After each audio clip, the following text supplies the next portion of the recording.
We have to interrupt this and go back to Mombasa, where the divers are getting engaged in the exercise of recovery.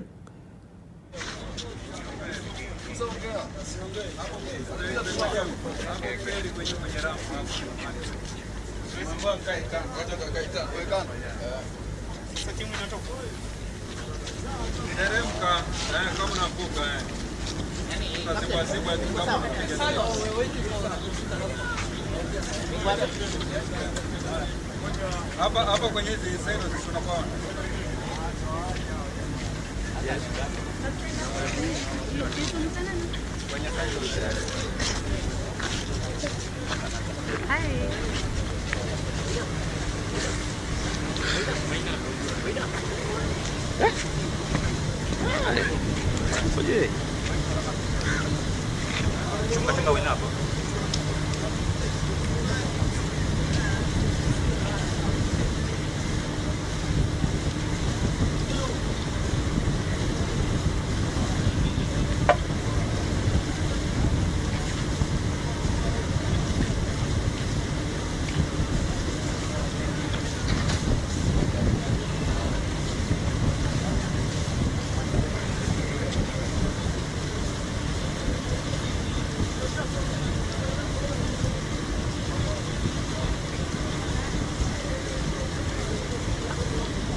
Yuko tena. Anaenda hivyo. Amchungi hapa. Kaenda kwa maji hapa ikuwe story tena.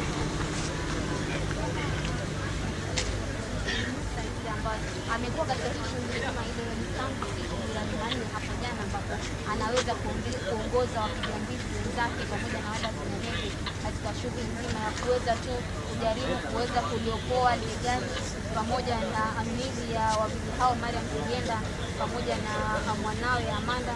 Kwa hivyo tuko hapa tu kuweza kumjuza msikilizaji na naarifa kwamba kwa kufungwa kwa kivuko hicho kwamba pia ni tuseme kiuchumi kwamba itaweza kuathirika hasa kwa shirika la Kenya Ferry. Hata hivyo msemaji wa serikali amesema kwamba ni sharti kwamba kuweza kufunga, manake ni familia na miili ya watu na watu hao wanasimuliwa na familia yao ili wapate kutolewa pamoja na waziko. Na utakumbuka hapo jana mkurugenzi wa Kenya Ferry Bwana Bakari Goa alisema kwamba wametafuta huduma za usaidizi kutoka kwa wapiga mbizi kutoka kampuni moja ya Afrika Kusini. Hivyo basi kama unavyoona hapo kuna tuseme watu wa raia tofauti hapo, tuna imani kwamba pengine hawa ni wale ambao ni wapiga mbizi. Well, what you're seeing right now coming on your screens is that the Kenya Ports Authority, this is a tugboat offered by the Kenya Ports Authority to help in the ongoing recovery operation, and that what they're trying to assemble right there is a robot. That is a robot that will be dispatched shortly to go into the sea, and you see it's currently being worked on. It is being prepared to be for dispatch, and those are the officials from the Kenya Ports Authority who are also here. Remember that this is a joint recovery operation, and we are also receiving information that there's been a little bit of a standoff between the private diver who was hired by the family, and according to the officials from the government, they're telling us that the private diver, whom has been identified as Musa, they are accusing him that he's trying to steal the show from the government and giving false information to the press and even members of the family concerning the location of the vehicle, and that is what we are learning so far. But according to KPA, the equipments that they are dispatching, or they are yet to dispatch right now, will be able to help big time in locating the exact position and the coordinates of the vehicle, which is currently lying here in the Likoni channel.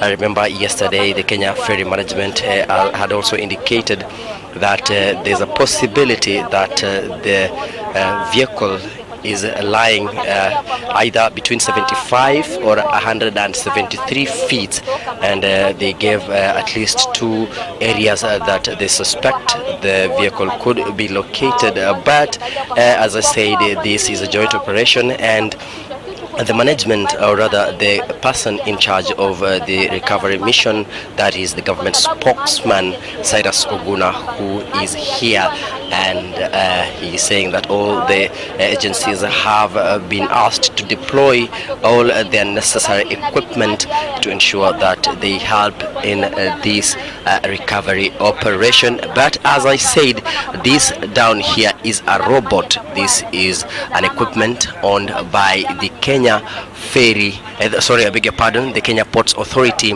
and currently, as you can see, those two people, I believe the engineers, they are currently assembling the equipment ready for dispatch in the sea, but they are currently telling us that they cannot allow us to live stream those pictures because they have an issue, and they're asking us to at least step aside and give them room to try and have it up and running before they suspend it in the water. But it's currently being worked on. It's a robot. I can see it has a camera, it has a torch, and it's actually, according to an official that I just spoke to from the Kenya Ports Authority, is that it is advanced and it has all the capabilities to withstand even the pressure inside the ocean, and they will be suspending it very soon. Remember, they're just part of the team currently conducting this operation, and of course they have outlined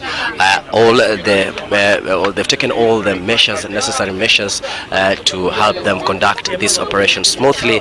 We will be giving you updates as soon as they continue to unfold, but also we are getting updates from many other people who are part of this operation, and they're saying that they have also installed different equipments, different personnel from different areas within the channel, and all this is in the effort of trying to ensure that they rescue, or rather they recover or retrieve the bodies of Mariam Kagenda and her 4-year-old daughter Amanda Mudeu. This is an operation that has been currently going on, but as I said, this is an equipment dispatched by the Kenya Ports Authority, and it's in fact this is the tugboat that has been used to lead, or rather direct, huge ships accessing the channel from deep sea, and 2 of them have been dispatched by the Kenya Ports Authority. Those are the boats, called them tugboats, and they're here, Albina and Nahoda 2, I beg your pardon. They're both here, and these are equipments from the Kenya Ports Authority, and remember they joined this operation yesterday, and they'll be part and parcel of it, and currently we're being asked to relocate from this place and to give room for the divers and also other personnel who are currently working on this, and we are currently stepping out, but those pictures are coming to you live. We also informed that we'll have a rare opportunity to also join the operation, and I hope they'll give us one of the tugboats so that we can be able to also stream the pictures live, what the sea looks like, but right now I can see that the water is a little bit dirty, and according to one of the divers that we spoke to earlier, he said that they're experiencing a little bit of challenges because it's too dark inside there, because the water at the top is dirty and they cannot the light cannot penetrate deep inside the sea. But they say they have all the necessary equipment. Remember, the Kenyan Navy is here, and also being part of the ongoing operation, and also as you can see from both sides, those are hundreds and hundreds of commuters who are waiting for the ferry services to resume. That those pictures coming to you live, that is from the Likoni side, and they are waiting for the services to resume. The ferries, all the 4 of them that have been operational since morning, they have been parked towards the other side in Mtongwe, and they are waiting for in order to be called to resume work. But for now, the ferry services have been suspended, and the commuters are being asked to bear with the situation as the divers are currently in the water. You can see there are quite a number of boats, actually more than 5 of them, and they are stationed in different places, and all boats have divers, and remember, this is a joint operation. And as I said, there's also a team from South Africa, from a subsea company, that is a company that offers maritime services, and they hear the part and parcel of the rescue operation. And this is how the situation looks like. This is also something that the government is really keen on, and we are receiving updates also from the Ministry of Transport that right now they are also dispatching a team from the side to also come here in Mombasa, and the Transport Cabinet Secretary James Macharia himself says that he's overseeing this operation and assuring Kenyans that the government is in control. Government spokesman Cyrus Oguna arrived yesterday, and he actually toured the scene and gave a press briefing together with the regional coordinator John Elungata at the Uhuru Nakaze building. That is where the headquarters of the administration is located, and they told us that yesterday that they were ready, and they were in talks with various stakeholders and agencies to ensure that all this will be conducted smoothly. And as I said, these are over 5 boats ranging from tugboats, speedboats from the Kenya Navy. They're all here, and they are yet almost dispatching the robots. These are 2 robots from the Kenya Ports Authority, and I'm told that they've finished assembling, ready for dispatch. I think we'll begin with one of the robots, and I think it's being controlled from a computer system, and I can see there's a remote control actually that will be used to control the robot from up here. I hope we'll have an opportunity to also show you how it looks like, what the robot will be doing from down there in the water.